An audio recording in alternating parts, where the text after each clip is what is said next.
The destroyer has long been the workhorse of modern navies. The newest and most sophisticated version of this warship is the U.S. Navy's Burke-class destroyer. With its advanced weapons platform and state-of-the-art radar systems, these ships are poised to dominate the seas for decades to come.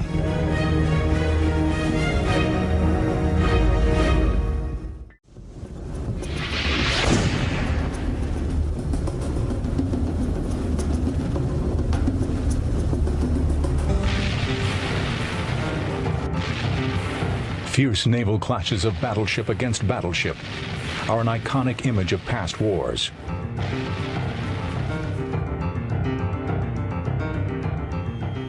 Today, the U.S. Navy's fleet of nuclear carriers hold the front line during combat at sea. While the carriers get most of the attention in contemporary warfare, it is the destroyers that form the backbone of the modern fleet. In today's Navy, there are three types of surface warships: the frigate, the destroyer, and the cruiser. The smallest and most economical of the three is the frigate. They carry fewer weapons and less sophisticated electronic sensors than the larger destroyers and cruisers. On the high end of the scale are the cruisers, such as the U.S. Navy's Ticonderoga-class Aegis cruisers. The Aegis-class cruisers are especially well suited to defending carrier battle groups against air attack, often called the shield of the fleet. Cruisers are larger than destroyers since they contain additional command and control facilities aboard to allow senior naval officers to coordinate the actions of other ships in a battle group.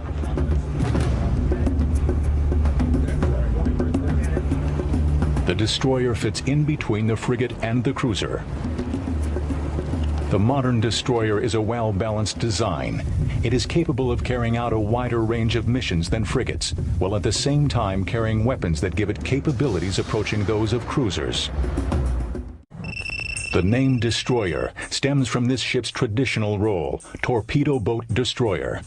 Today, the small torpedo boat is no longer a significant threat to surface warships. Other types of vessels have replaced it.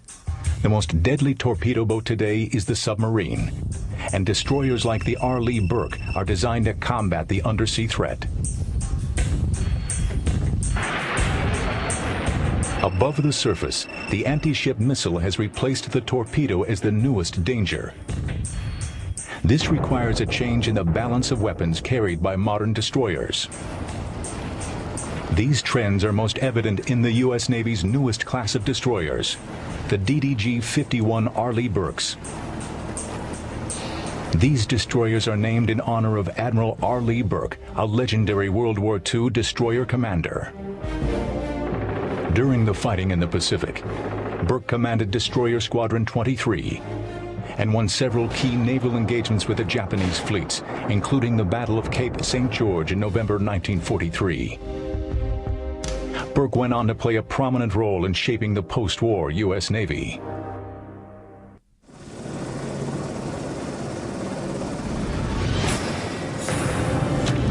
Commissioned on July 4, 1991, the DDG-51 R. Lee Burke was the first ship in a new class of destroyers.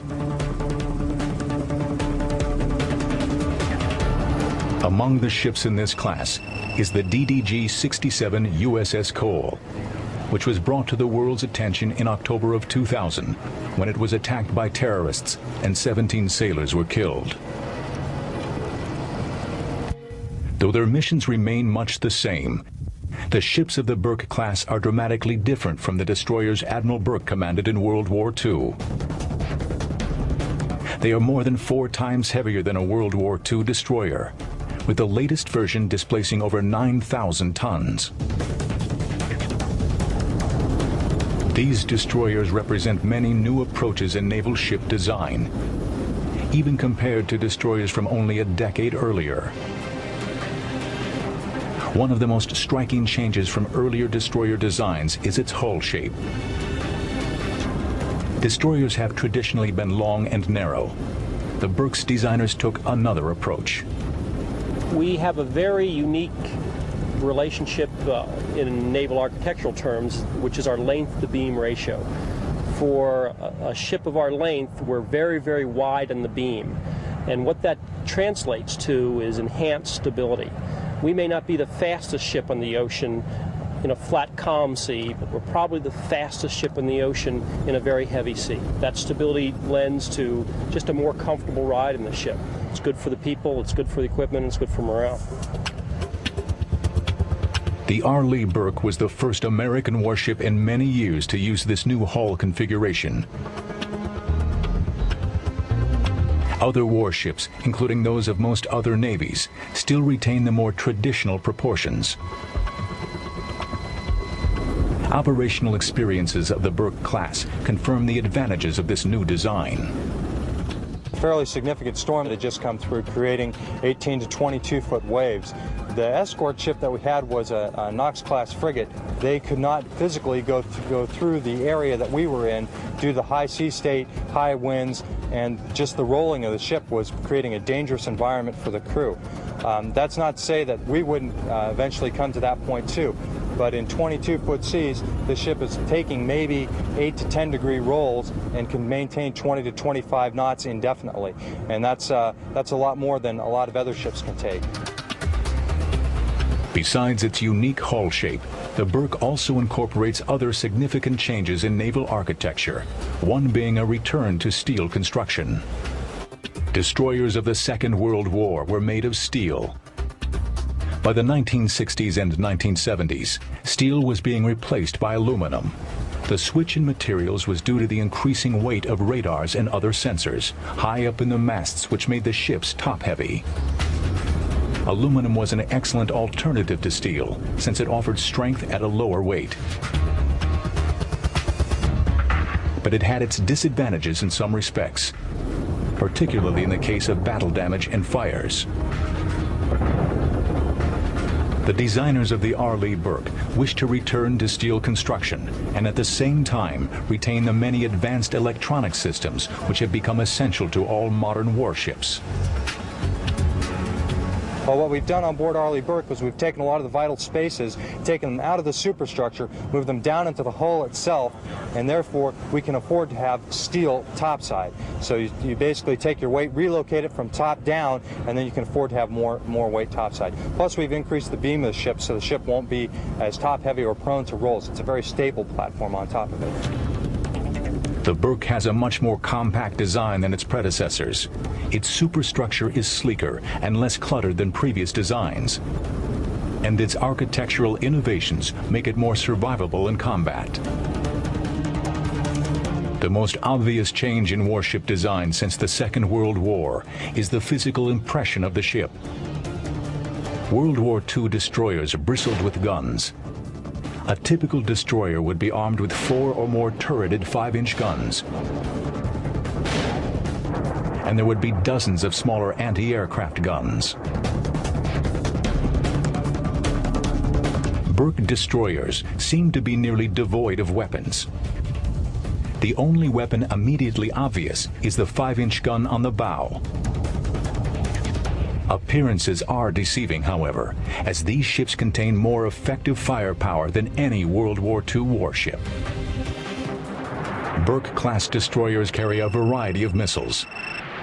SM-2 Standard missiles for surface-to-air attack. Harpoon anti-ship missiles for over-the-horizon surface threats. VLA missiles for anti-submarine warfare. And Tomahawk subsonic cruise missiles for land attack. Should any threats slip by the ship's missile defenses, Burke destroyers are also fitted with 6 torpedoes and 2 types of machine guns.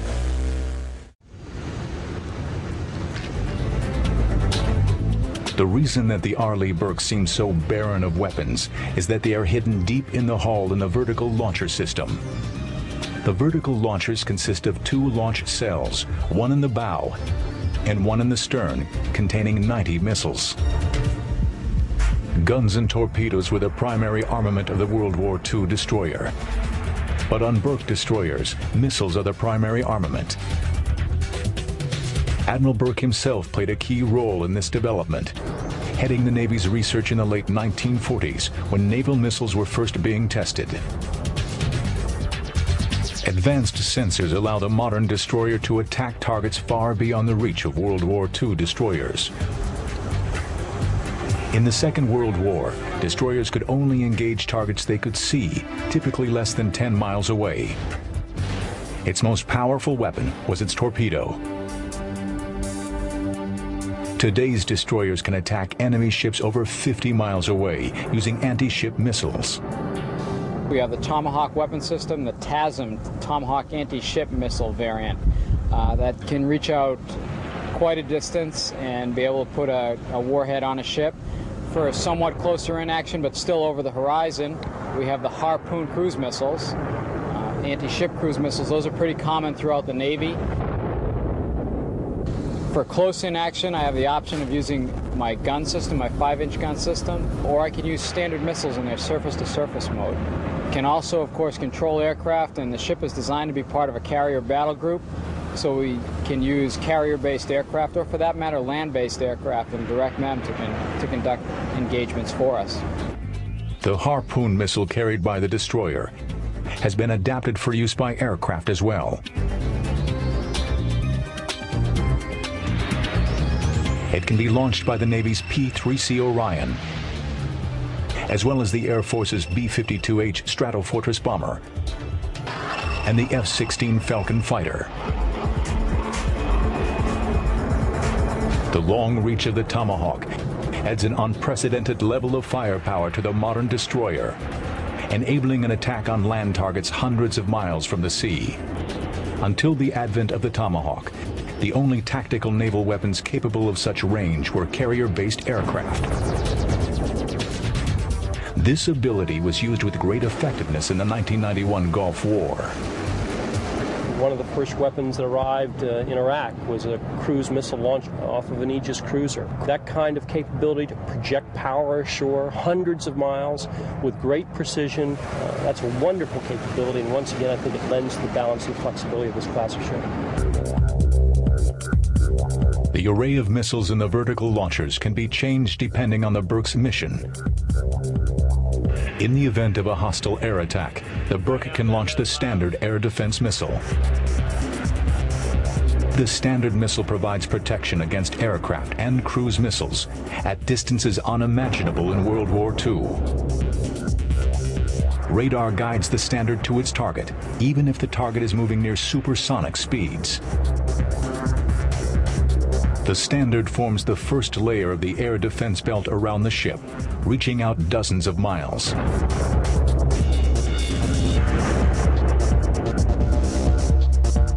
The final layer of defense against enemy anti-ship missiles comes from the close-in weapon system, or CWIS.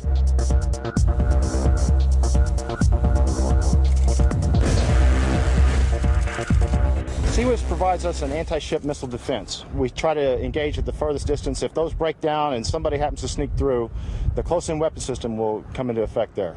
It's fully automated. It contains its own search and tracking radars. Basically, you can turn the system on and walk away from it, and it'll protect the ship.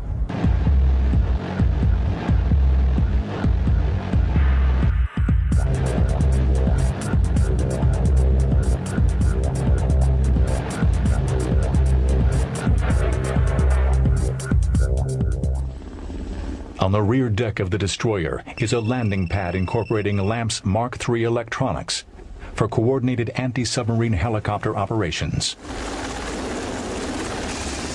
The helicopter is a significant addition to the combat capabilities of a modern destroyer. Helicopters extend the range of the destroyer, allowing it to seek out and attack enemy ships and submarines dozens of miles away. One of the few criticisms of the DDG-51 was its lack of a helicopter hangar to permit the helicopter to be permanently stationed aboard ship. This was due to the Burke's compact size. Newer Burke-class destroyers, designated as Flight II ships, were lengthened and substantially reconfigured to incorporate a helicopter hangar facility. These ships can carry 2 SH-60BR Seahawk helicopters. Carrying the LAMP's Mark III advanced electronics system, the Seahawks can be vectored by the Burkes to conduct anti-submarine attacks or target over-the-horizon surface ships. For all the sophisticated radar and sonar-directed weapons on board, there still remains a place for the destroyer's traditional weapons, the torpedo and the gun. Torpedoes have been reduced in importance to last-ditch weapons against submarines. Missiles have taken their place in battles with enemy ships. The gun, once the mainstay of destroyer weaponry, is now used mainly for shore bombardment. The impressive array of traditional and advanced weaponry gives the Burke substantially more firepower than its World War II antecedents.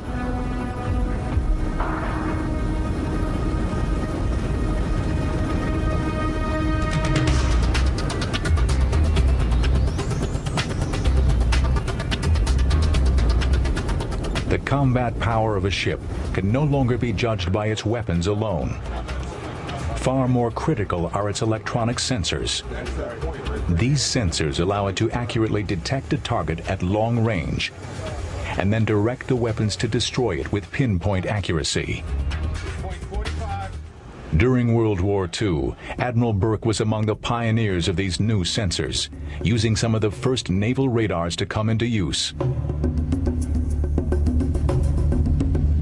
On the Burke-class destroyers, the most prominent electronic sensors are for the Aegis radar system, far more advanced than the primitive naval radars of World War II. The Aegis radar is a phased array radar. Unlike traditional radars which rotate to look for targets, the Aegis is electronically steered. These 4 flat panels give the Burke 360-degree coverage every second. The speed and accuracy of Aegis allow for a high degree of automation.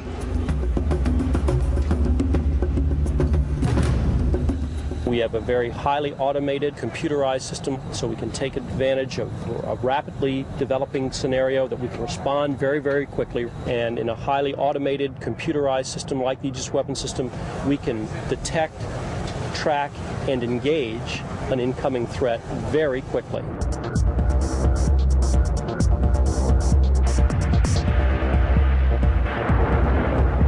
A traditional role for destroyers is anti-submarine missions.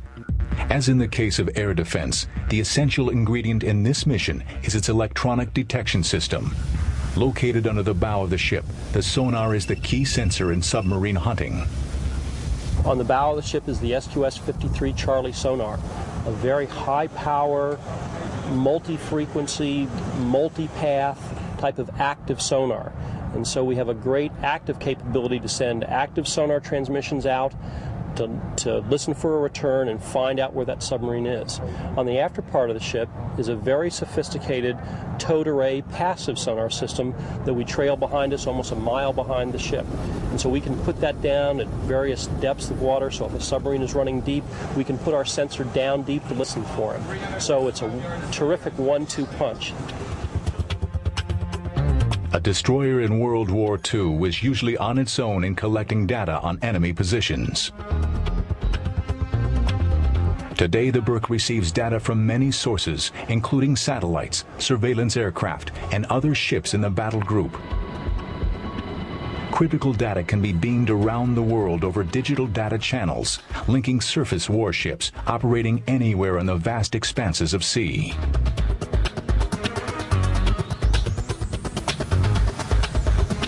We will link with a number of different platforms that are in the battle group. It could be other ships in the area or other ships even over the horizon.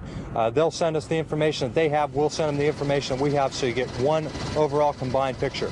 We can use a helicopter on board for that exact same thing also. Send the helicopter out over the horizon, have him come up to an altitude where we can see him and he can transmit his information back to us. We'll get his entire picture. That way we get one combined overall picture of what's going on around us.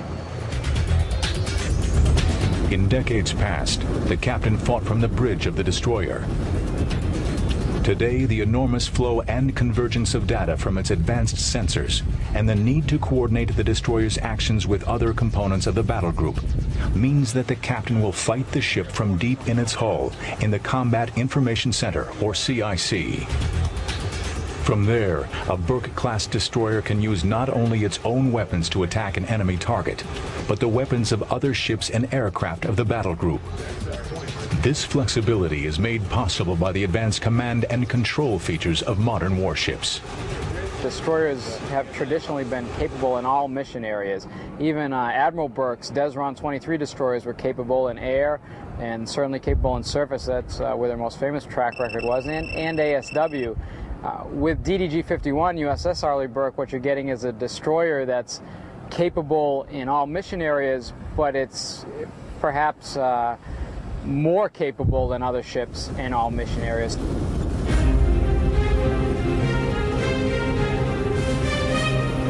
For all their technological differences, the modern destroyer plays much the same role as its World War II ancestor, including air defense, surface attack, and anti-submarine warfare. As the threats to surface warships have changed, the destroyer has adapted to meet them. Today, the modern destroyer remains the workhorse of the Navy.